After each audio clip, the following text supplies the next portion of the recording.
Kevin, describe in the marble hallways of Cirilli land what rush feels like. It means get this done by the end of the week. Look, I think David brings a good point, because the bottom line is that if this gets done, if this actually is voted on and signed into law by the end of the year, the middle class and lower income America, they're going to be filling out their taxes first quarter of next year.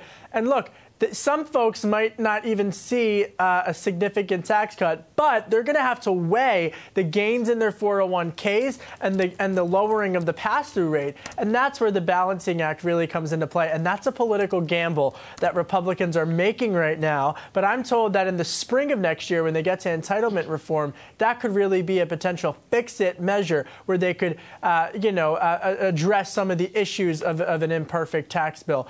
Democrats, though, really going to frame this as only having benefit for, as we all know, for the wealthy.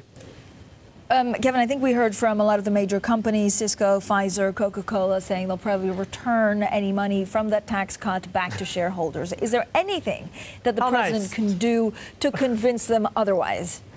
Well, I think that these corporations are really going to have to suggest that this is going to benefit all folks in the middle class and lower income, and the Republicans are going to have to try to argue and make that case as well, Francine. But look, I think that when you take a look at the 2018 crystal ball here, I mean, it's similar to some extent. Some sources that I'm talking to suggest that just as Democrats a few years ago said that they had to pass health care reform and then they lost to Republicans, history repeats itself.